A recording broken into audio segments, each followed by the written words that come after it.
On est avec Ken. On est avec Mehdi. Voilà. On est avec Delphine. Exactement. Tu as vu un peu le rise des AI? Ah, bah, très bonne conversation, très bonne question. Tu penses que ça va devenir par changer le monde de l'animation? Alors, de l'animation, non. Pas l'animation, mais en tout cas tout le monde du design, des graphistes, des dessinateurs, des peinteurs. Putain, des désigneurs, voilà. En tant que développeur, c'est un peu effrayant.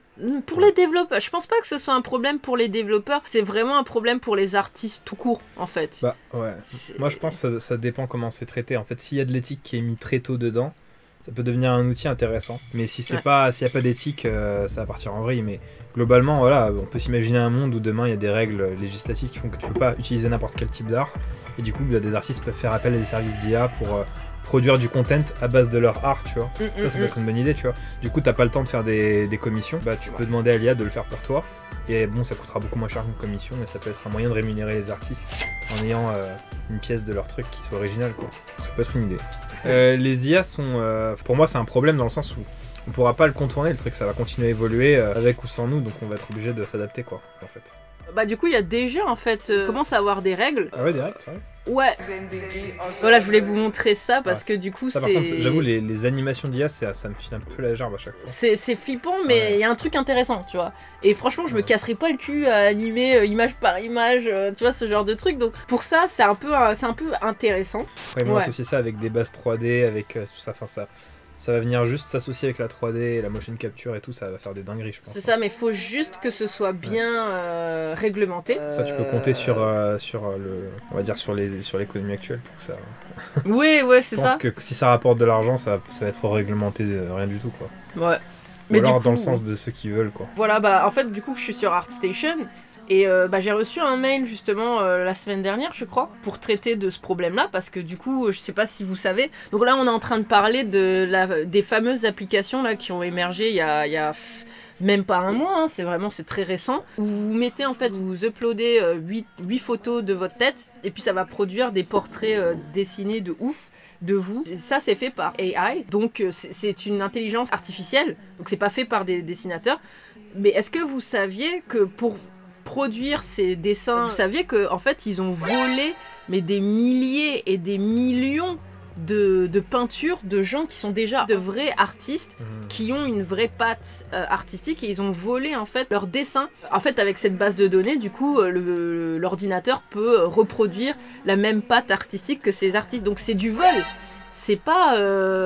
c'est clairement du vol. C'est déjà dégueulasse de base d'avoir volé la patte artistique de milliers d'artistes. De deux, bah du coup, tous les gens qui font des portraits, qui les vendent, hein. Il y a des gens qui vivent de ça, de faire des portraits digitales, peinture, tout ça. Ils les vendent, ils font des toiles, hein. Donc pour eux, c'est la fin du business, hein, clairement, parce que qui c'est qui va payer, je sais pas, 100 balles pour un portrait de lui, alors que tu peux juste aller sur une application, tu payes 8 $ et t'as toute une panoplie de portraits. Donc ça retire des boulots à pas mal de gens.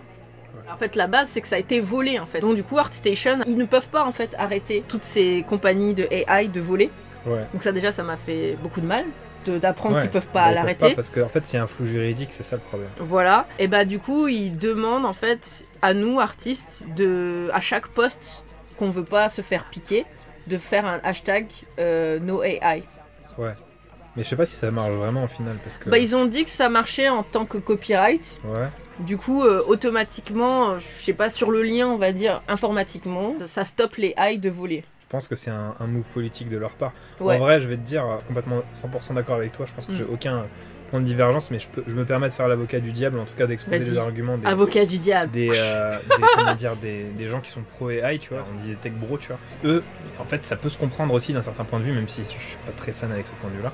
Mais c'est que en gros, pour eux, l'humain, il apprend bien d'artistes pour s'inspirer et pour créer ses œuvres. Alors pourquoi la machine ne pourrait pas le faire? Et c'est ça un petit peu leur postulat de départ. Et en fait, c'est un postulat qui est vertigineux parce que En vrai, pour l'instant, on peut toujours dire non, parce qu'il y a quand même une phase qui est quand même pas mal de la copie ou de l'utilisation, entre guillemets. On peut retrouver des morceaux de signature dans les tableaux faits par des IA, d'autres artistes. Les images sont très similaires et tout, mais à un certain degré, jusqu'à quand, en fait, moi je me pose la question plus tard, jusqu'à quand on pourra dire stop à ça, tu vois? Parce que si vraiment l'IA, elle commence à avoir un process d'apprentissage et de créativité similaire à celui de l'être humain, en tout cas d'un point de vue artistique ou même d'un point de vue des histoires, bah comment on peut... C'est très flippant tout ça. En fait, le jour où tu vas regarder un film et que tu vas apprendre que le scénario, tu vas croire que le scénario était fait par un de tes réalisateurs favoris et que tu vas apprendre qu'en fait c'était une IA qui l'a fait. Genre gros scandale, leak, tu vois.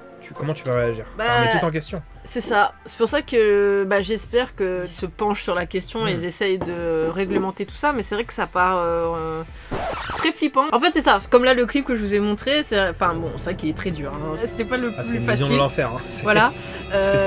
Mais je veux dire, tu vois, pour ce genre de test un peu comme ça, un peu expérimental, c'est cool parce que nous qui connaissons les étapes, en fait, parce que pour quelqu'un qui dessine pas et qui fait pas ce genre de choses, il comprend pas en fait le temps que ça prend de faire un truc comme ça. C'est vrai que des fois, en tant qu'artiste, t'as envie de tester des trucs qui prendraient des années et des années à faire, tu vois. Genre James Cameron.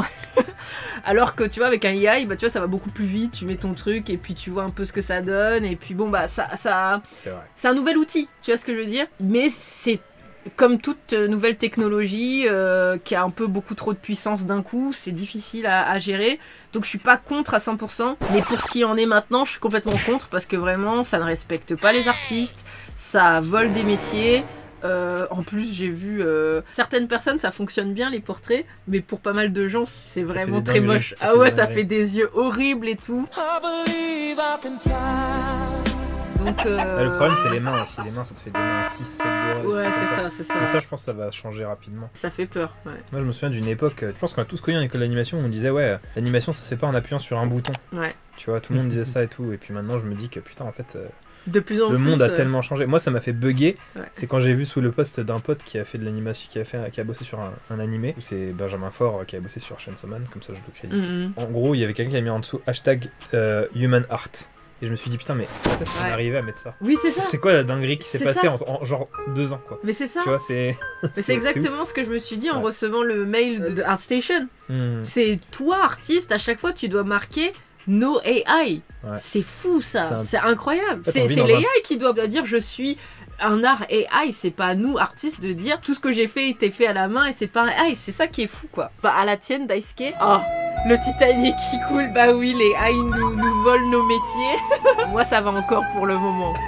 Ça va encore pour le moment. Quoi qu'il y a des simulations d'animation qui sont quand même pas mal, mais après ça reste quand même du niveau in-game. Donc moi je suis encore sauvée pour le moment. Non mais je pense que c'est comme tout, tu vois. Les produits manufacturés, maintenant avec l'explosion du monde industriel, t'as des produits manufacturés qui ont toujours une certaine valeur.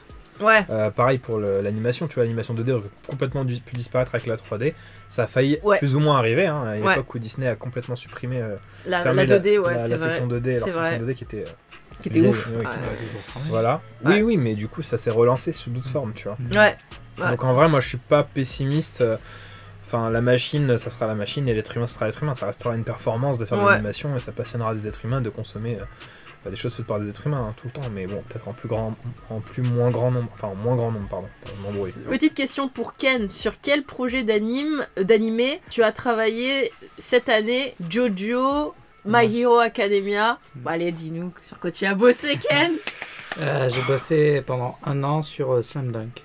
Slam Dunk. Alors vous en France vous l'avez pas encore, mais nous au Japon c'est bien, hein, ça fait des bons scores, non? Ouais, bah ça cartonne. T'as pu aller le voir? Bah oui, je l'ai vu avant, du coup, avant Avatar, et très bien.